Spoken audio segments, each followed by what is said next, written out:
Luego del período clásico, con Alejandro Magno, Grecia se expandirá para convertirse en el imperio helenístico. Con las aventuras y las campañas de Alejandro el Grande, se conocerá y se expondrá a los estilos, modos de ver y de organizarse de otras culturas como el mundo persa y el mundo indio o hindú. Vemos aquí el mapa de mayor extensión del imperio helenístico entre el 334 y el 30 a.C. Mucho más allá de la vida del propio Alejandro se extenderá el legado de su obra. En el arte, esta exposición a otras miradas, otros entendimientos, otras estéticas, otros conceptos de la sociedad y del arte, tendrá un impacto imperecedero en el estilo griego, transformándose y constituyéndose este último periodo en lo que podríamos llamar el barroco del mundo clásico, pues entrará un nuevo modo de mirar y un nuevo modo de desarrollar las obras de arte, en particular, especialmente en la escultura. Un cierto dramatismo, como es el propio del barroco, lo podremos reconocer en las obras de esta época. Una de las más representativas es la Victoria o Nike de Samotracia, cuyo autor es anónimo y se data alrededor del 190 a.C. Celebra, como lo dice su nombre, una victoria naval marítima. De hecho, la escultura está sobre la quilla de una embarcación y está formidablemente realizada.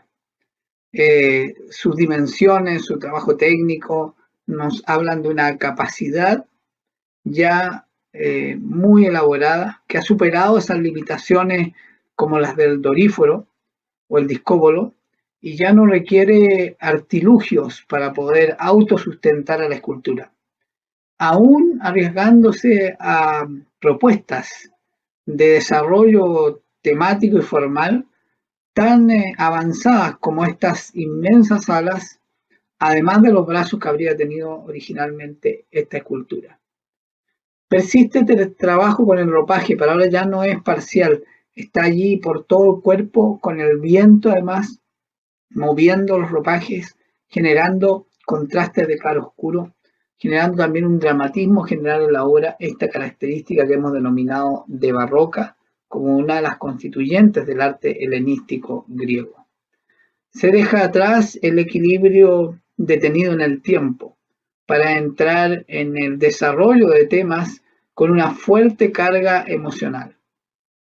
Otra de las obras absolutamente representativas de este periodo es el Laocoonte, la escena de este padre viendo cómo sus hijos son asesinados por esta serpiente, por designio de los dioses. Aquí hay una proporción que no es la proporción ideal, sino que es la proporción de la relevancia de los personajes, el tamaño del padre, el tamaño de los hijos. Y la composición compleja, completa de la obra, el rostro de Laocoonte, no solo reflejando el dolor físico de lo que está aconteciendo, sino que también el dolor moral, ético, el dolor filial. Hay un conjunto de temas integrales aquí. La reproducción, la elaboración de la musculatura, de la anatomía, de los gestos, nos habla ya de un grado de desarrollo, de un nivel que ha alcanzado la expresión plástica de la escultura muy alto en este periodo. Resulta sumamente interesante también que esta obra ha trascendido su época y podemos encontrar, no vamos a hacer ese ejercicio ahora, pero si ustedes lo quieren hacer buscando en buscadores como Google, colocando Laocoonte, van a ver que hay varias obras que se inspiran en esta, y no solo en el ámbito de la escultura, y no solo en la escultura figurativa, sino que también en escultura abstracta, y en pintura y en otras artes. Demostrándonos entonces que esta obra supera su época no solo por su calidad, sino que por su potencia inspirativa. Aquí vemos la parte posterior. Como dijimos en algún momento en clase, la escultura ha sido hecha para verse en toda su forma, en todas sus caras. A nivel de suelo, si fue pensada así. En otra posición, si fue pensada de esa otra manera, como el David de Miguel Ángel.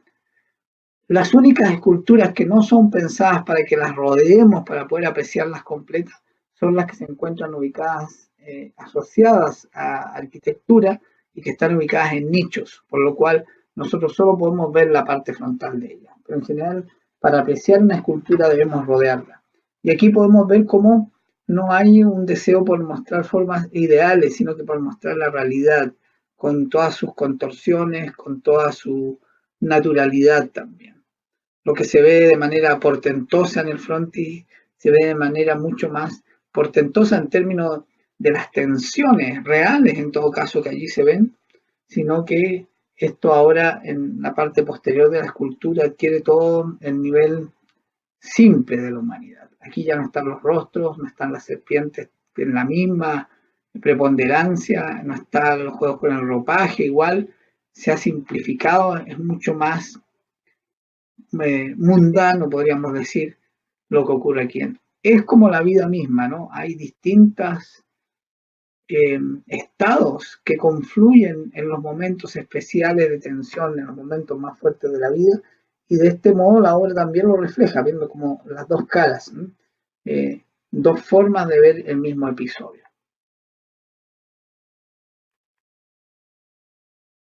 Luego del arte griego, luego de la cultura griega, vendrá el mundo romano. Desde los etruscos, y aquí tenemos un mapa de la Etruria y la expansión etrusca, incluyendo lugares como Pompeya y otros que son anticipos de lo que serán las etapas más clásicas del mundo romano. Un ejemplo de la arquitectura etrusca no ha llegado hasta nosotros, estas son reconstrucciones hechas a partir de otro tipo de fuentes, pero aquí encontramos un templo etrusco que recoge bastante de la arquitectura griega y la va a trasladar al mundo romano. Un sarcófago, donde este instrumento, este artefacto de enterramiento conlleva también la habilidad escultórica. Bastante simple, por cierto. Es como una vuelta o nos podríamos ubicar en paralelo con lo que fue la etapa arcaica griega. No hay una gran elaboración, son más bien figuras simples, sin demasiado detalle, lo justo y necesario, coloreadas en este caso, además, que representan de buena manera el estilo del arte etrusco, como antecedente de lo que va a ser el arte romano. Ya habíamos visto cuando hicimos la secuencia de pintura mural, estas pinturas que se sitúan en el ámbito pompeyano, donde claramente la pintura avanza bastante más allá en calidad expresiva, en plasticidad, de lo que hacía esta escultura que vimos con anterioridad. Hay un desarrollo mayor, más libre, con especulaciones formales también un poco más elaboradas. Sin embargo, aún así, sigue teniendo un poco las características de rigidez de las primeras etapas de todas las culturas que hemos estado viendo. En este caso, esa frontalidad de la figura un poco nos recuerda el estilo egipcio. Pero comparado con la otra expresión, la escultórica del sarcófago, vemos aquí una elaboración mayor. Pompeya nos ha permitido, como lo hemos dicho ya varias veces, el contar con una oportunidad única, terrible, pero única, y es el tener una ciudad completa congelada en el tiempo, permitiéndonos describir múltiples aspectos de la vida de su época.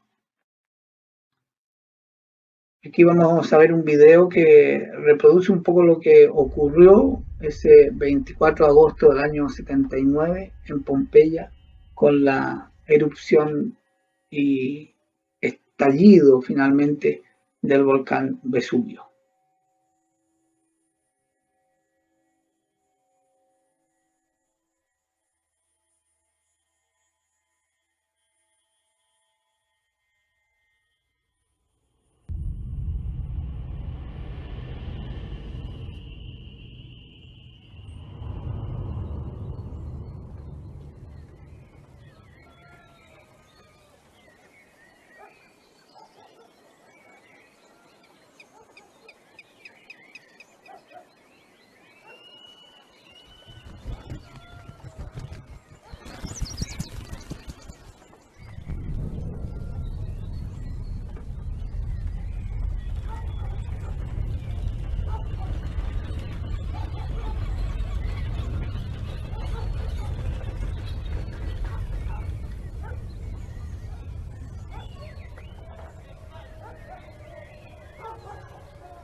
Los temblores, la ceniza, los bloques de lava ardiendo destruyeron parte de las edificaciones, pero a un cierto nivel dejaron cubierto, congelado, en moldes que fueron vaciados posteriormente por la arqueología, todo lo acontecido en la ciudad de Pompeya.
La nube de ceniza,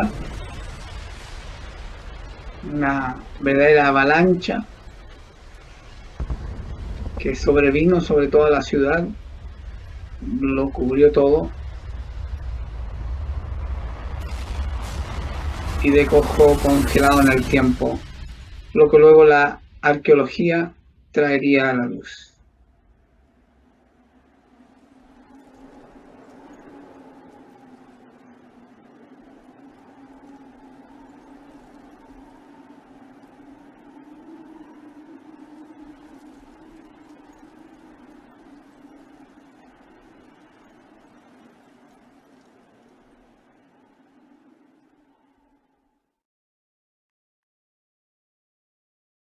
Esto es lo que hoy día tenemos, la trágica historia de niños, mujeres, hombres, artefactos pequeños, grandes, una ciudad congelada en el tiempo. Pero también lo que habíamos visto cuando revisamos la secuencia del muralismo, la pintura mural, con el trabajo de la arqueología, el dedicado y paciente trabajo de restauración arqueológica, fueron surgiendo imágenes, colores, fue reviviendo de algún modo ese pasado sorprendente. Ya pusimos en el lugar que le corresponde a la pintura mural pompeyana, en términos de su riqueza de colorido, su riqueza temática, expresiva, la capacidad de explorar la perspectiva, de engañar el ojo con arquitectura falsa, en algunos casos más rústica, en otros más elaborada, pero inesperado para la época, salvo esta oportunidad de encontrar este hallazgo arqueológico, no se imaginaba que eso estaba allí.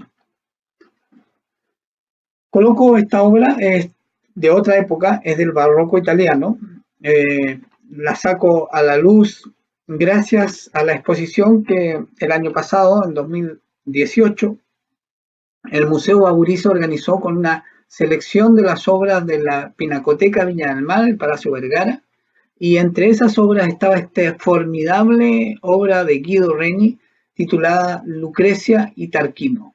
¿Y por qué la he traído a la luz? Porque estamos hablando de la época etrusca y los últimos reyes etruscos, dentro de los últimos reyes etruscos estuvo Tarquino, y el inicio de la aristocracia romana y de la monarquía romana está representado aquí por Lucrecia. Ya analizaremos algo de esta obra, la presentaremos, pero quise colocarla aquí como anticipo y relacionando esta inspiración en el barroco, en un tema del inicio del mundo clásico romano, el encuentro entre Etruria y los latinos, lo que va a ser Roma. La Roma imperial se funda ineludiblemente e indiscutiblemente sobre todo el caudal creativo no solo artístico, sino que político, económico, eh, filosófico, legal de la cultura griega. Uno de los elementos que nos deja claro esto es la persistencia de los tres órdenes, el orden dórico, jónico y corintio, que allí los tenemos. Ya los presentamos a título de descripción de la arquitectura griega y debemos decir que esto va a persistir como elemento estructurante de la clasificación de las obras arquitectónicas, de los tipos de arquitectura durante la época romana. Pero uno de los elementos que va a distinguir a Roma de Grecia es el desarrollo de la ingeniería y de las grandes obras públicas. Una de ellas, por ejemplo, los acueductos, hechos para llevar agua a las grandes masas de población de las urbes romanas, pero también para poder sostener toda la infraestructura imperial. Otra de las obras importantes son las basílicas, o sea, el desarrollo de grandes edificios que no tienen una función privada, sino que una función pública, que acogen no a una familia, sea esta una simple familia, una familia que va ascendiendo por el cursus honorum o una familia imperial, sino que a la reunión de diversas personas, de ciudadanos de Roma, en lugares en que se producían estos encuentros, lugares donde había deporte, relajación, bibliotecas, como son los edificios de los baños, por ejemplo. Las basílicas contenían los baños termales romanos.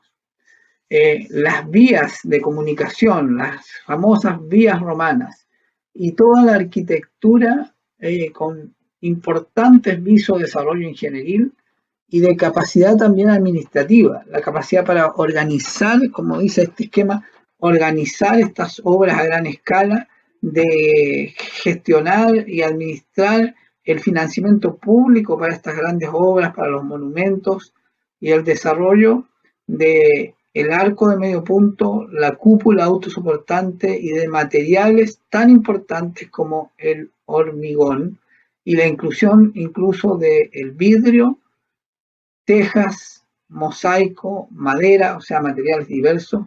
Algunos de ellos ya los habíamos visto antes, el mosaico lo vimos en Babilonia, pero el hormigón es un gran desarrollo que va a distinguir y a caracterizar el imperio romano. Y sobre todo esto los edificios de varias plantas. En cuanto a la unidad de base está la casa romana, que tiene unas características reconocibles fácilmente. La domus. Esta domus que está muy bien descrita en un artículo del profesor Rómulo Trevi en la Semana de Estudios Romanos. Esta que tiene un patio central con una columnata que tiene las habitaciones en su alrededor, que tiene normalmente una estructura longitudinal, rectangular, con un acceso principal y que reúne los simbolismos de la tierra, el fuego y el agua. El agua, por ejemplo, en el impluvium, la tierra en el tablinum y el fuego en el hogar de la casa. Este diseño, que ha sido muy bien trazado en su desarrollo por el profesor Trevi, tanto en cuáles son los antecedentes de la domus romana, como por dónde se fue desarrollando y hasta dónde llegó. Yo les recomiendo leer el artículo que está en el volumen primero de las Semanas de Estudios Romanos, que inaugura la serie de volúmenes publicados hasta hoy, donde encontramos este diagrama que traza el recorrido desde Gaura, en el Medio Oriente, Lagash, en el área de Mesopotamia, Jericó también, Kultepe, Troya en el Asia, Creta, Micenas, Starsebo, Roma. Y luego también este modelo que va a llegar a la Hispania romana con el descubrimiento y conquista de los españoles en América, atravesará América y lo podemos reconocer en el diseño clásico, el diseño típico, el que encontramos en casi todas las casas de época colonial, sobre todo en el Chile central.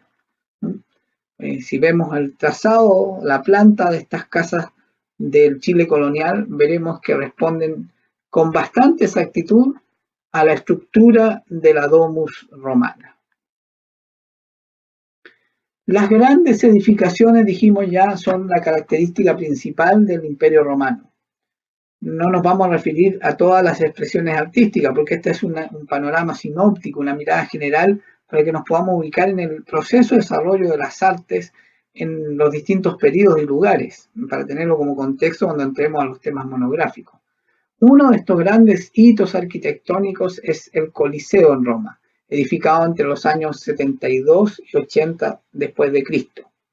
Esta estructura cortada en diagonal no es un ejercicio para una didáctica de apreciación del que lo visita, sino que es el resultado de la decisión de un papa de la familia Barberini, que para construir sus propias villas decidió utilizar el mármol del Coliseo. De allí una expresión italiana que dice ser más bárbaro que los Barberini. Bueno, tenemos aquí el Coliseo, que no solo es una obra monumental de ingeniería por sus dimensiones, por su tamaño, su altura, su longitud, su diámetro, sino que también por las capacidades tecnológicas que hoy día sabemos habría tenido. Por ejemplo, en este diagrama podemos ver que tanto que tenía en su base, en el centro donde se realizaban las distintas actividades para las cuales se convocó en este anfiteatro, también había un subsuelo en el cual se manejaba todo lo que fuera necesario para hacer los montajes que ocurrían arriba. Aquí lo estamos viendo con su uso seco. Ya vamos a ver que también, creo que el siguiente diagrama es, claro, ahí lo tenemos, se podía llenar de agua para escenificar batallas navales. Eso implicaba una gran tecnología, poder hacer ambas cosas, ¿no? El Coliseo además podía ser techado, como vemos arriba. Yo recuerdo que pasaron muchísimos años y fue muy difícil techar la Quinta Vergara, famosa por los festivales de la canción, en época en que uno no dudaría que están todas las tecnologías para hacerlo. Pero aquí, muchísimos siglos atrás, los romanos ya tuvieron en el Coliseo la tecnología y la capacidad de techar, claro, también con el círculo al centro que es la referencia al impluvium, probablemente no por un problema tecnológico, o sí considerando una condición tecnológica, pero también coherente con su idea y concepto de diseño a pequeña escala como el Domus, a inmensa escala como el Coliseo, o a una escala también muy importante, pero menor que el Coliseo, como es el Panteón que veremos más adelante. Entonces, este impluvium no solo puede tener que ver con una consideración técnica, sino también hay un concepto muy coherente aplicado allí.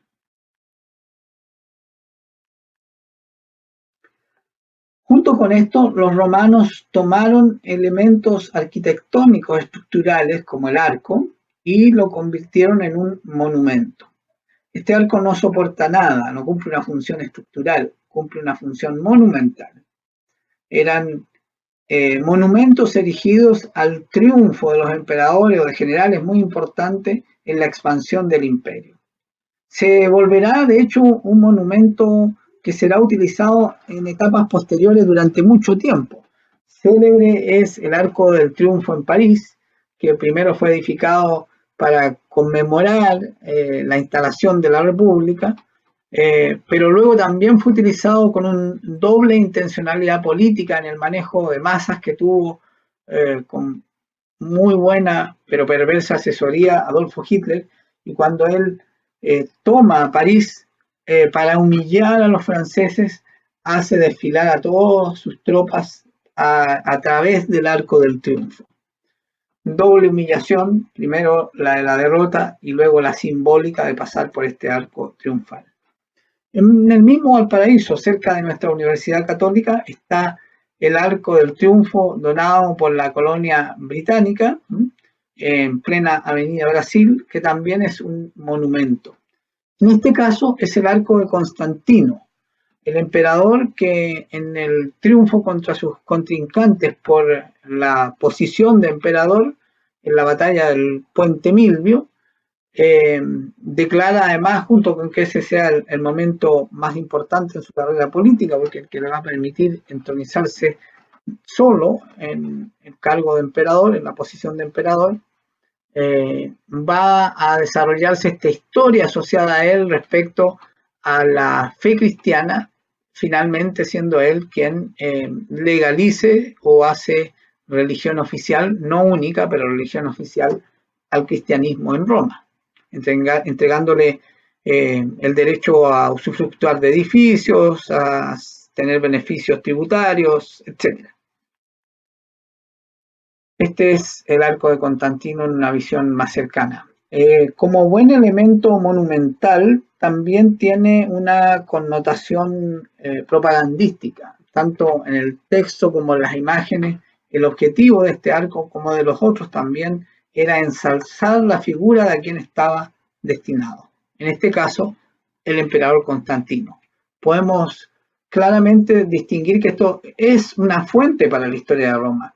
Contiene texto, que es la fuente clásica que reconocemos, pero contiene muchas escenas históricas que para un historiador que se ha compenetrado de los acontecimientos y los hechos de esta época, podrá ser una rica herramienta para confirmar, para renovar, para reinterpretar sus propias interpretaciones y explicaciones, en este caso para el período de Constantino.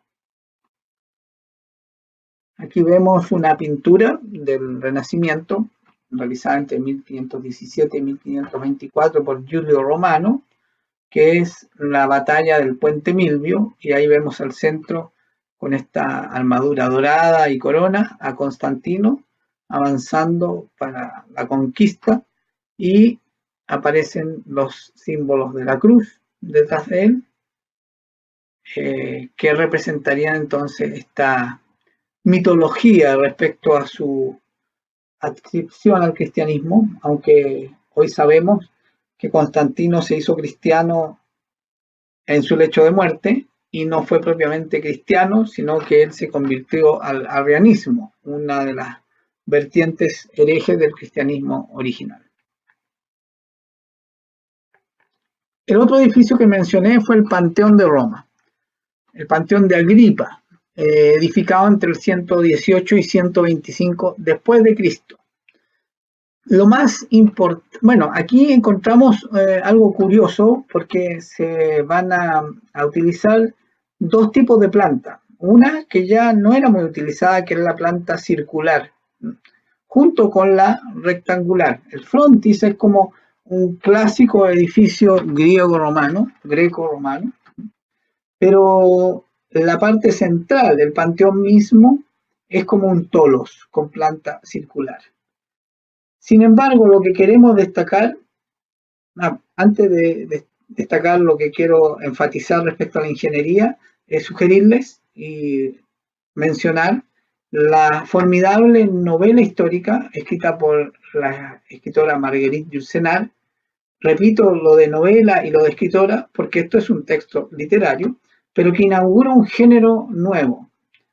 Puede haber otros antes, yo lo desconozco, pero es bastante reconocido que la figura descollante con la cual se inicia luego lo que será una serie con otros autores tan importantes como Taylor Caldwell, quien escribió, por ejemplo, La columna de hierro, la biografía de Marco Tulio Cicerón, inaugura la novela histórica que es en base a una investigación profunda y seria historiográfica, construir los vacíos de lo que sabemos de la historia de un personaje y sobre todo construir su mente, cómo se desarrolla su pensamiento, lo cual Marguerite Yourcenar logró de manera formidable y que en esta traducción al español tenemos la doble formidable oportunidad de contar con una traducción realizada por Julio Cortázar. Yo les recomiendo, si pueden leerlo, para adentrarse en el ámbito de las mentalidades, en un esfuerzo por reconstruir las posibles mentalidades.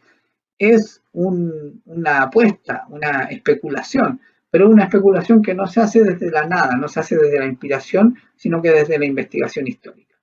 Bueno, este Adriano, que manda a construir este panteón de Agripa, es importante conocerlo también. Y volvemos ahora al aspecto arquitectónico, con este diagrama de un corte longitudinal y vertical, donde aparece claramente graficada la bóveda. Y a esto es lo que yo les quiero hacer prestar atención. Es un edificio que, contrario a lo que va a ocurrir después por muchos siglos, por varios siglos, casi 10 siglos diríamos, logra levantar una cúpula que se autosustenta, que se soporta a sí misma. Incluso es una cúpula, y recordando lo que habíamos visto del Coliseo, que tiene este impluvium circular, el oculus, que proporciona iluminación, pero también permite la entrada del agua, elemento simbólico. Y la estructura de artesonado con cavidades para que no sea algo macizo, pero que también permita soportar, es realmente magistral en términos de ingeniería. Como decía, esta capacidad de levantar una cúpula que tiene de alto y ancho 43,3 metros, se perderá por varios siglos, siendo uno de los grandes pináculos de la ingeniería y la arquitectura romana. En el 330 después de Cristo, en el área oriental del imperio, en la ciudad de Constantinópolis o Constantinopla, vamos a encontrar la Basílica de Santa Sofía, que también tiene una cúpula, pero esta cúpula, ya en el 330, no cuenta con la tecnología del Panteón y esta cúpula no se soporta a sí misma.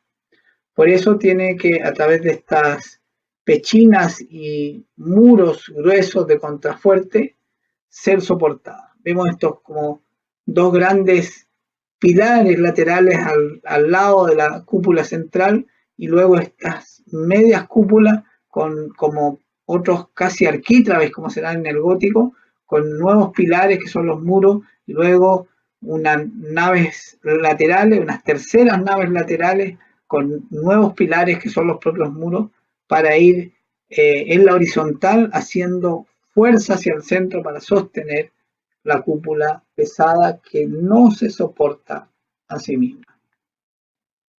Ya han pasado pocos años y esta tecnología se perdió.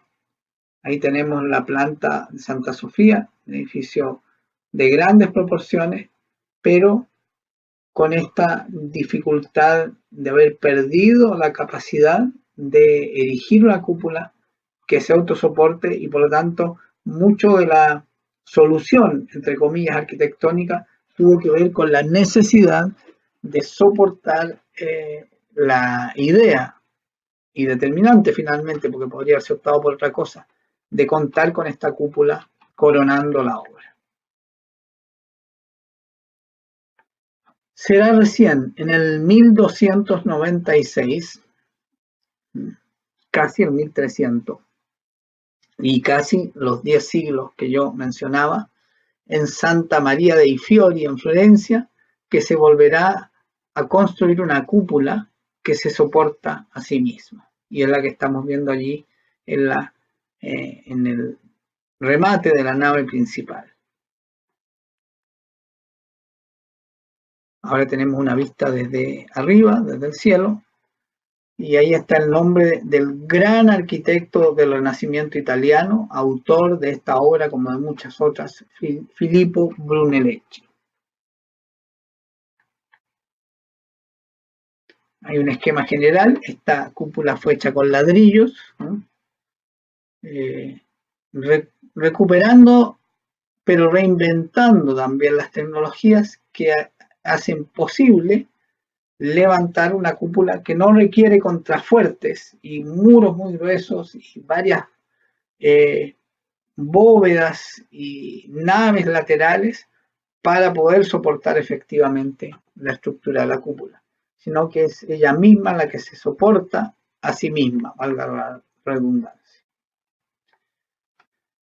Volviendo un poco atrás, en el 97 después de Cristo ya se había establecido todas las rutas posibles de lo que se ha conocido principalmente por la historia de Marco Polo como la ruta de la seda.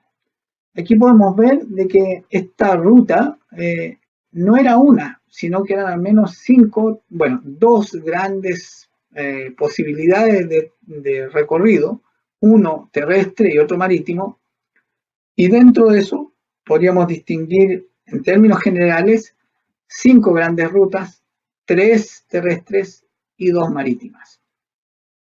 Aquí están todos los puntos que hoy día conocemos a través de distintas fuentes arqueológicas, de la historia del arte, de objetos también de comercio, que nos permiten tener una imagen completa de lo que fue la ruta de la seda.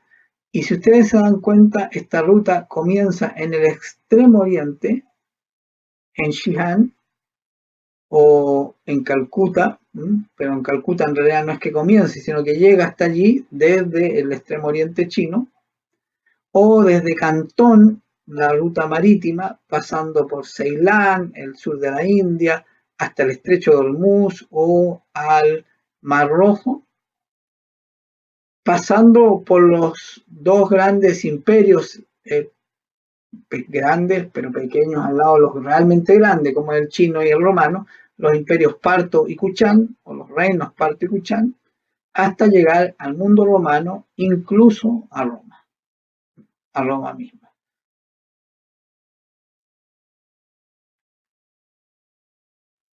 Sobre esta ruta de la seda, ustedes pueden leer mi artículo publicado en el volumen 6 de las Semanas de Estudios Romanos, donde se explica todo lo relativo a las vías de relación entre China y Roma. Luego del mundo clásico, concluyendo ya la secuencia de las etapas del mundo romano, principalmente iniciándolo con la caída de Roma y terminando, podríamos decir, con la caída de la otra Roma, la capital oriental. Pero en general no se toma eso como el dato de cierre de la Edad Media, sino que con el que iniciará la Edad Moderna, que es el descubrimiento de América. Entonces, relativamente cercanos están la caída de Constantinopla y el descubrimiento de América para cerrar este periodo de la Edad Media. Ahí tenemos una posible línea de tiempo en la cual distinguimos dos grandes etapas en la Edad Media, la Alta Edad Media, que es la primera, y la Baja Edad Media, que es la segunda. Iniciándose en la Baja Edad Media, aquí, como les he dicho antes, pueden ser distintos los hitos que elija un historiador según cuáles son los énfasis que quiere hacer respecto de ello, ¿no? Con las cruzadas. Si las cruzadas en medio hay un acontecimiento terrible para Europa que diezma a la población y esto afecta a la economía, la política, todo, que es la peste negra. El inicio, como decíamos, la caída del Imperio Romano de Occidente en el 476 y el cierre con la caída de Constantinopla, con la conquista de los turcos en 1453 o el descubrimiento de América en 1492. Entre medio ocurren acontecimientos muy importantes, como la imprenta de Gutenberg y la invasión árabe de la península ibérica, invasión árabe que se mantendrá allí por varios siglos, influenciando no solo a España, sino que también toda la cultura europea. Otro ordenamiento, ya vimos de que hay muchos ordenamientos, lo vemos en esta escala de tiempo, donde hemos agregado antes también la etapa antigua, el arte y cultura greco-romana clásica, y después la edad moderna con el humanismo y el renacimiento. Debajo se ha trazado una línea en morado que nos muestra todo el desarrollo del Imperio Bizantino, que atravesará prácticamente toda la Edad Media, desde el siglo VI hasta el XV. Y también está el Imperio Carolingio del siglo VIII hasta el XI y los reinos germano-romanos del siglo V al VIII. El feudalismo, uno de los grandes fenómenos de la Edad Media, lo ubicamos en la Alta Edad Media, y las cruzadas, como uno de los fenómenos también clásicos de la Edad Media, lo ubicamos en la Baja Edad Media, donde además va a ocurrir un fenómeno que va a ser más propio de la Edad Moderna, pero surge aquí, que es la burguesía. Pero aquí hay otros elementos históricos importantes marcados, sobre todo que nos remiten al mundo musulmán.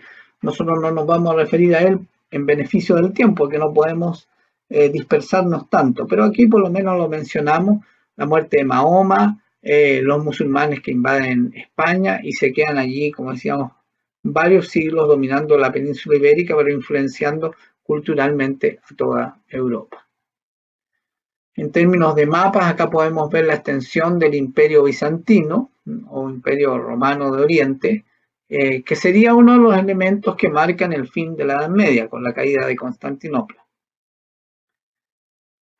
Habíamos visto dentro de este Imperio Bizantino, sin mencionarlo así, pero creo que un estudiante lo mencionó cuando revisamos la secuencia del muralismo, desde la prehistoria, la Escuela Altamira hasta la actualidad. Vimos los murales de mosaico en Ravenna. Vimos San Apolinar Nuevo, que fue hecho una conquista bizantina, aunque no surgió como tal. San Apolinar es del 505 y en el 540 se vuelve bizantino, con todo lo que dijimos de borrar imágenes y reemplazarlas, ¿no? Aquí estamos viendo el interior que ya habíamos revisado cuando estuvimos viendo el muralismo. Y esta es una de las imágenes que revisamos, donde aparecía el expurgar imágenes para borrar una cierta memoria histórica y reemplazarla con la del conquistador. También vimos San Vitale del 547, en esta referencia al muralismo con los mosaicos, que está inscrito en toda la historia del Imperio Bizantino, con la emperadora Teodora y Teodorico, más el obispo Maximiano. Y mostramos cómo también había una arquitectura más cercana al mundo bárbaro, germano, en la tumba de Teodorico, donde hay una falsa cúpula, esta cúpula superior que en realidad no es una cúpula, es una escultura, es una masa de piedra esculpida puesta sobre ella, que indudablemente tampoco se soporta sola, es muy pesada y requiere una estructura inferior no muy grande. En todo el resto del edificio solo 2 pisos de no gran diámetro, ¿no? Y muros muy gruesos para poder soportar esa inmensa mole de una cúpula que no es tal, sino que más bien una escultura con forma de cúpula. No tiene nada que ver esto con lo que se había logrado, no tiene ningún punto de comparación con lo que se había logrado, por ejemplo, en el Panteón de Agripa. Un personaje importante en el periodo de la Edad Media es Carlomagno, tal como en el mundo griego lo fue Alejandro Magno, en este caso este heredero de lo que fue el Imperio Romano y que quiere reconstruir en la normalización política y económica de Europa un nuevo imperio. Lo vemos retratado aquí en este relicario de 1349 después de Cristo. Es muy posterior a Carlomagno, pero nos permite mostrar su herencia, y es posterior a Carlomagno, nos permite mostrar la herencia e influencia de su figura durante la Edad Media.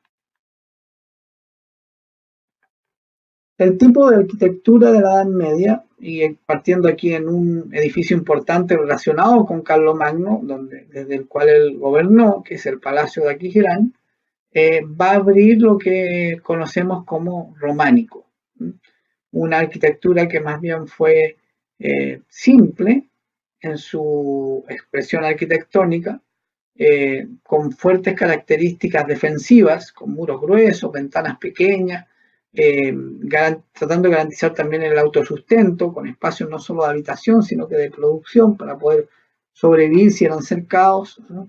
con espacios multifuncionales de gobierno, de recreación, de producción, de vivienda. De manera que no son palacios del esplendor que veremos después, aunque sí tienen muchas características de ello, pero no de la forma que tendrán después, porque está todo este contexto de inseguridad. Aunque ya con Carlomagno eso se empieza a resolver, ¿no? Estamos inscritos en un periodo donde ya no hay gran incertidumbre como a inicio de la Edad Media. Aquí tenemos algunas imágenes de Aquisgrán, la capilla palatina de Aquisgrán. Estamos yendo hacia adelante y hacia atrás durante la Edad Media para graficar los distintos fenómenos que se dieron durante este periodo. Uno de ellos fue las invasiones vikingas. Aquí podemos ver en estas líneas azules cómo desde Vinland y Groenlandia, Islandia, ellos llegan hasta distintos puntos de Europa, entran totalmente por ella en fechas que están allí marcadas, van devastando lugares y son uno de los factores que genera la inseguridad durante la primera Edad Media, la Alta Edad Media. Pero también esto va a producir un encuentro cultural de objetos, de formas, y por un lado, en términos de seguridad, de economía, de política, no es un factor positivo, pero desde el punto de vista cultural sí lo es, porque se va a producir un diálogo enriquecedor también para las miradas de este hombre europeo que conocerá otras formas, otros estilos. La cultura vikinga es como muchas otras, tiene muchos elementos que fueron elaborados por su materialidad en la madera, por su asociación a su nomadismo naviero, no persisten del mismo modo. Por ejemplo, aquí vemos una reproducción de lo que sería un barco vikingo. Ese mismo barco en tierra, dado vuelta, se constituía en la casa, o sea, el cascarón del barco, ¿no? La estructura de la nave se convertía en el techo, soportado por estacas y paredes, mientras estaban detenidos en el continente. Y luego se podía volver a utilizar como embarcación, sacándolo, volviéndolo al agua, era bastante práctico, ¿no? Eran unas casas con espacios abiertos, incluso ven, hay ganado allí, hay lugares para todas las funcionalidades necesarias dentro de esta, como un loft, ¿no? Un loft antiguo. Pero también encontramos, no de esa época, aunque esta es bastante antigua, del 1180, algunas obras arquitectónicas que han sobrevivido al tiempo. Y acá estamos con una iglesia en Borgund, o lo que habría sido una iglesia.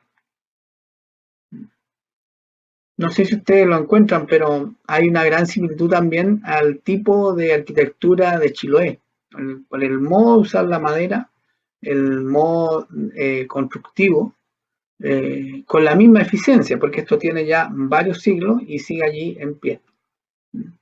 Y no es una estructura simple, tiene 3, 4 pisos y tiene naves complementarias, no solo una nave central con un ábside semicircular, con una torre cuadrangular, pero una torre también circular, cilíndrica. O sea, juega con varias figuras, volúmenes, no es una estructura simple, tiene su complejidad. Sin embargo, en las otras dimensiones materiales, los vikingos tenían lo que podían portar, igual que los germanos, ¿no? Y en general era orfebrería, pequeños objetos, como esta caja que tenía una tapa. No se sabe qué se guardaba allí, pero era como un relicario, ¿no? En hueso. Hay varias etapas que se corresponderían con estilos del arte vikingo. Aquí aparecen con sus nombres: Verdal, Borre, Jelling, Mamen, Ringerike, Humes, Oseberbro al inicio también.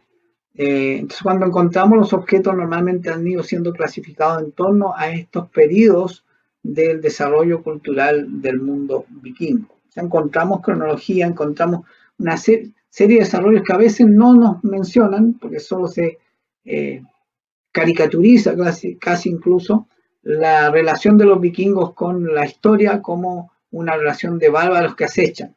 Pero ellos tenían una cultura bastante elaborada, distinta a la europea, indudablemente, y que enriqueció en su tiempo como ya lo dije, esa mirada, a pesar de que se le dio sobre todo una connotación de uno de los grandes factores de inseguridad de la Alta Edad Media. Durante la Baja Edad Media, junto con las cruzadas, y producto principalmente de ello, y como una reformulación también del rol del caballero, surgió las historias de caballería, del heroísmo del caballero. En el mundo español estará el Cid, en el mundo francés estará la chanson de Roland, y así vamos a encontrar distintos relatos que entran en el campo de la mitología, toman elementos históricos, los mezclan y van construyendo esta figura del caballero. Esto lo van a recoger los libros, bueno, como los temas religiosos también, pero hay dos grandes ámbitos temáticos, los temas religiosos primero y los temas de caballería segundo. Los libros iluminados, que en sí mismos eran un objeto valiosísimo, ¿no? Cualquiera tenía libros, y menos aún tenían libros iluminados, esto es dibujado a mano, pacientemente, durante muchos años, por lo tanto eran objetos muy valiosos. En general lo tenían pocas personas de una alta posición en la aristocracia o reyes y reinas. Esta también es una vía interesante, una fuente, hay un conjunto muy amplio de libros que se constituyen en fuentes para el historiador, no solo a lo que asociamos normalmente el libro, que es su texto, sino que también en estos casos al estudio de sus imágenes, como iconografía, o sea, qué imágenes, cómo las clasificamos, qué muestran, y también como iconología, qué significan esas imágenes.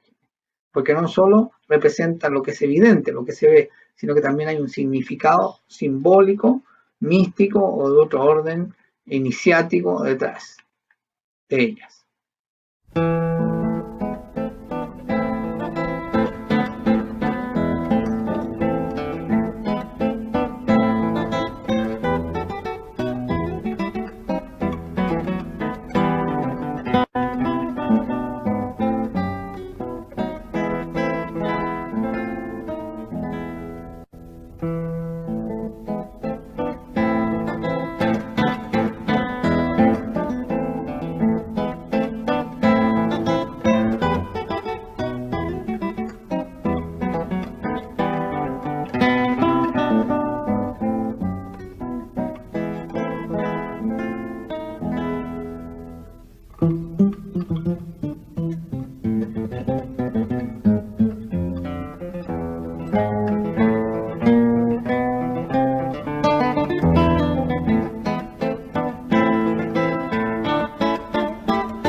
El Cantar de Roland es tanto un texto literario como la inspiración para una serie de obras visuales.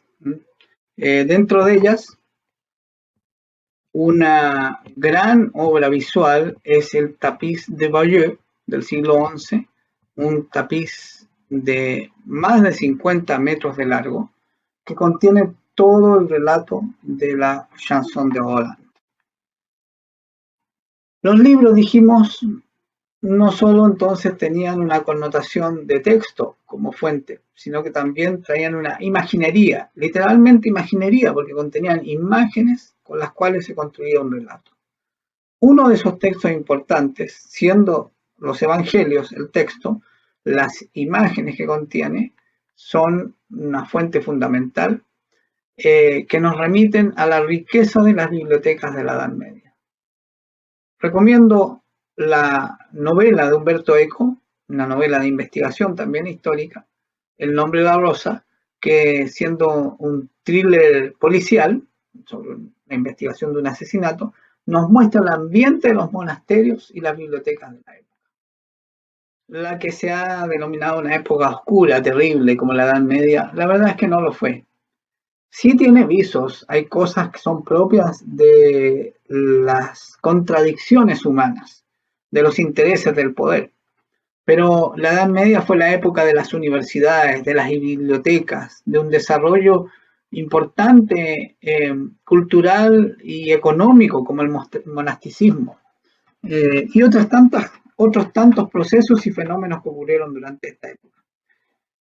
Interesante también que este conocimiento que se ocultó por temor y que en algunos casos se perdió, tal como lo anuncia aquí, la única copia, y cuando se perdió, volvió a Europa a través de una vía inesperada, pues copias habían llegado de los escritos griegos a el mundo musulmán, traducidos al árabe, y luego volvieron estos a Europa a través de la conquista árabe de España y la estructura política que durante algunos siglos gobernó la península ibérica, que floreció culturalmente y entre otras cosas trajo de vuelta los clásicos griegos y romanos algunos al mundo europeo que los había ocultado durante la primera parte de la Edad Media, por temor muchas veces, como nos muestra esta obra. Dentro de eso, dentro de los mitos de esta época, encontramos aquí un dibujo de Boccaccio, o un dibujo a propósito de un texto de Boccaccio de 1539 sobre la leyenda de la papisa Juana, una mujer que llegó a ser papa, algo que no está comprobado, pero que está ahí. Hay ciertas obras que recogen esta historia y yo la quiero traer a la luz a propósito de una película, una primera versión con Liv Ullmann y luego una más contemporánea, en la cual independiente de esta historia, creo que se refleja muy bien el ambiente cultural de la época, las tensiones de este ambiente cultural, pero también sus potencias contenidas, pero potencias, en fin. Ahí está la película del 72 con Liv Ullmann, La papisa Juana, ahí lo subtitulaban Herejía o Historia, y la del 2009, La papisa Juana, la historia legendaria, con Johanna Bokalek. Esta está entre las películas que colocamos en el disco duro virtual, les recomiendo verla, especialmente por cómo muestran los ambientes de la época, más allá que la trama, que es una discusión histórica todavía por resolver, ¿no? O no, si a nadie no le interesa. Pero la representación del ambiente de época está muy bien lograda. Quise poner este fragmento largo de la película porque contiene muchos elementos que quiero relevar de las tensiones, de las luces y las sombras de la Edad Media, como de cualquier época de la humanidad, porque la historia humana tiene luces y sombras. Esto es una película, es una obra artística, uno de los lenguajes del arte, es contemporánea, pero de algún modo podríamos decir que es historiografía, porque quiere reflejar una época. Como historiador debiéramos darnos a la tarea de revisar, de constatar cuán fiel puede ser esta representación. Creo que en estos tiempos resulta además muy interesante este fragmento, sea cierta o no la historia de la supuesta papisa Juana. Lo que nos relata aquí es el deseo de una mujer en una época en la cual no tenía acceso al conocimiento por conocer. Ella quería aprender medicina, no teología, pero el contexto cultural era profundamente teológico. Pero la figura de este sacerdote maestro nos muestra las tensiones también al interior de la fe, de la iglesia, las tensiones en el mundo, las tensiones del existir y del ser, pero también como instituciones, como les había mencionado los monasterios, está hablando aquí de la regla benedictina. El principio fundamental de los benedictinos, de San Benito, era ora et labora, oración y trabajo. Recuerdan que decía que los monasterios tuvieron una importancia fundamental en varios aspectos de la Edad Media. Bueno, todos esos elementos aparecen aquí. Lo cruzamos con la película de Humberto Eco, El nombre de la rosa, y vamos reconociendo elementos interesantes. El arte nos puede permitir una llegada distinta. En este caso, algo que antes no estudiaba la historia, las mentalidades. Aquí no hay nombres grandes, hechos, trascendentales, pero sí son procesos y fenómenos trascendentales para la existencia.